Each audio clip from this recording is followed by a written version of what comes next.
ನಮಸ್ಕಾರ ವೀಕ್ಷಕರೇ, ಕಿದೀರ್ಕಾಯಿ ರುಚಿಗೆ ಸ್ವಾಗತ.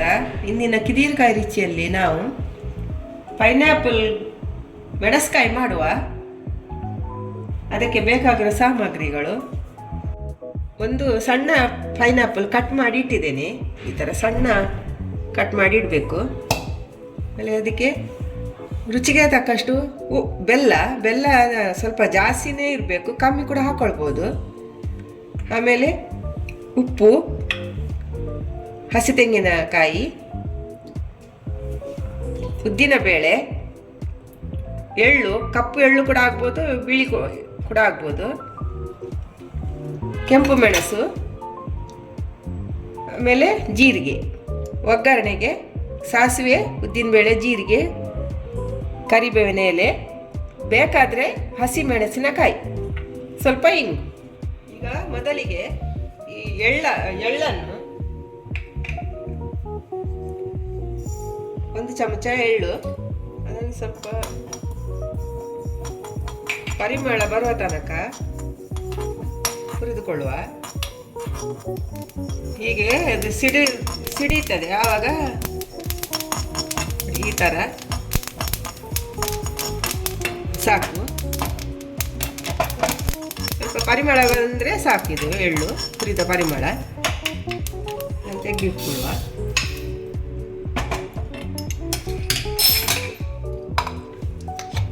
ಸ್ವಲ್ಪ ತೆಂಗಿನ ಎಣ್ಣೆ ಹಾಕ್ತೇನೆ.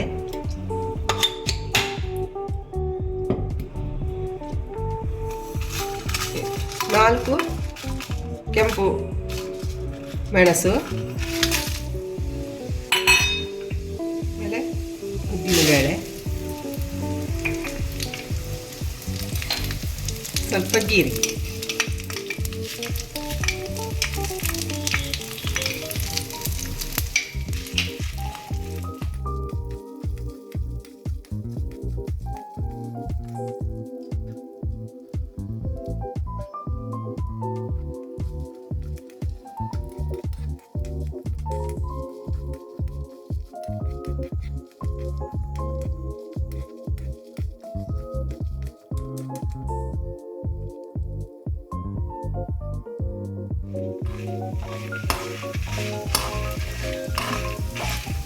ಒಂದು 2 ನಿಮಿಷ ಈ ಥರ ಸಣ್ಣ ಉರಿಯಲ್ಲಿ ಹುರಿದ್ರೆ ಸಾಕು.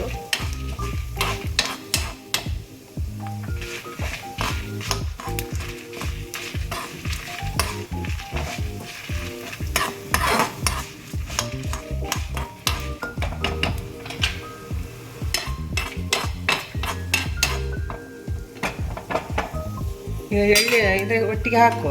ಒಟ್ಟಿಗೆ ಈಗ ಸ್ವಲ್ಪ ತೆಂಗಿನಕಾಯಿ ಹಾಕಿ ರುಬ್ಬಿಕೊಳ್ಬೇಕು ಮೊದಲು.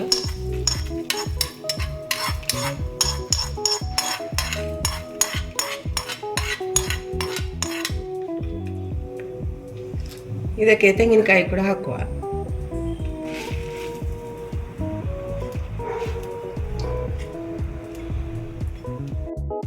ಇದಕ್ಕೆ ನೀರು, 1 ಲೋಟ ನೀರು ಹಾಕಿ ಇದನ್ನು ಮೇಲಿಡುವ.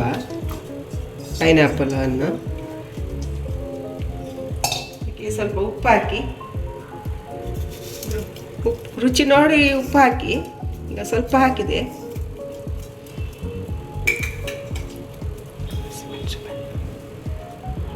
ಈ ಮೆಣಸು, ಕಾಯಿ ಮೆಣಸು ಇದನ್ನು ಕೂಡ ಹಾಕ್ತೇನೆ. ಖಾರ ಸ್ವಲ್ಪ ತಿನ್ನುವವರು ಇದು ಹಸಿ ಮೆಣಸಿನಕಾಯನ್ನು ಹಾಕೋದು ಬೇಡ, ಇಷ್ಟು ಕೆಂಪೆ ಮೆಣಸು ಸಾಕು. ನಾನು ಇದಕ್ಕೆ 2 ಮೆಣಸು ಹಾಕಿದ್ದೇನೆ. ಒಂದು 10 ನಿಮಿಷ ಬೇಯಲಿ.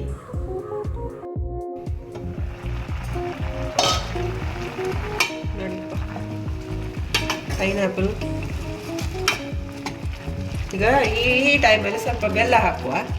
ಬೆಲ್ಲ ಸ್ವಲ್ಪ ಜಾಸ್ತಿನೇ ಬೇಕು, ಅದು ಸಿಹಿ ಖಾರ ಒಳ್ಳೆ ರುಚಿ ಬರ್ತದೆ. ಇದಕ್ಕೆ ಹುಳಿ ಹಾಕಬೇಕಂತಿಲ್ಲ, ಪೈನಾಪಲಲ್ಲೇ ಹುಳಿ ಇರುತ್ತೆ ಅಲ್ಲ, ಹಾಗಾಗಿ. ಈಗ ಒಂದು 2-3 ನಿಮಿಷ ಮುಚ್ಚುವ. ನೋಡಿ, ಈಗ ಬೆಲ್ಲ ಹಾಕಿ ಕೂಡ ಒಳ್ಳೆ ಬೆಂದಿದೆ. ಈಗ ಇದು ನಾವು ರುಬ್ಬಿಟ್ಟುಕೊಂಡ ಮಸಾಲೆ ತೆಂಗಿನಕಾಯಿ ಹಾಕಿದ್ದು ಅದನ್ನು ರುಬ್ಬಿ ತಂದಿದ್ದೇನೆ ನೋಡಿ. ಈ ಥರ ಒಳ್ಳೆ ನೈಸಾಗಿ ರುಬ್ಬಿಕೊಳ್ಬೇಕು. ಇದನ್ನು ಹಾಕುವ.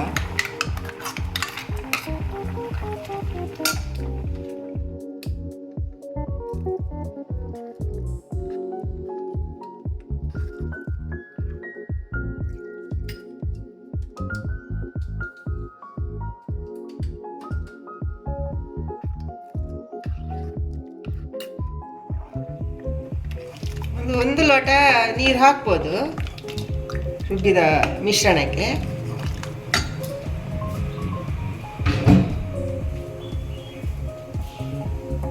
ಈಗ ಒಂದು ಮುಚ್ಚಳ ಮುಚ್ಚುವ, 2 ನಿಮಿಷ ಕುದೀಲಿ. ನೋಡಿ ಈಗ ಕುದೀತಾ ಉಂಟು. ಇದು ಬೆಲ್ಲ ಹಾಕಿದ್ರಿಂದ ಸ್ವಲ್ಪ ದಪ್ಪ ಬರ್ತದೆ, ಪಾಕದ ಹಾಗೆ ಬರ್ತದೆ.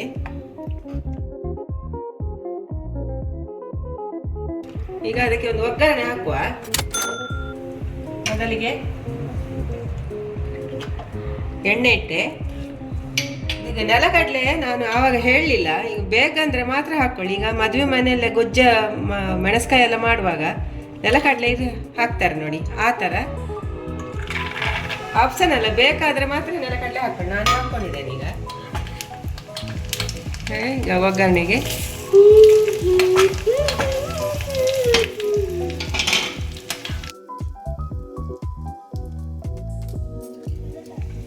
ಬಂದ್ ಮಾಡುವ. ಈಗ ಕರಿಬೇವಿನ ಎಲೆ ಹಾಕಿದೆ.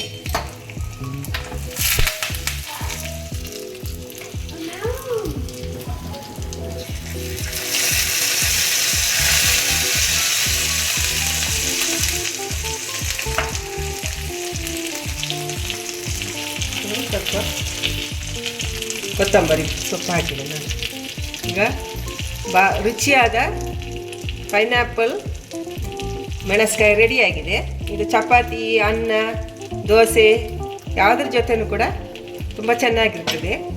ಮನೆಯಲ್ಲೇ ಮಾಡಿ ಹೇಗೆ ಆಗಿದೆ ಅಂತ ನನಗೆ ಕಮೆಂಟ್ ಮೂಲಕ ತಿಳಿಸಿ.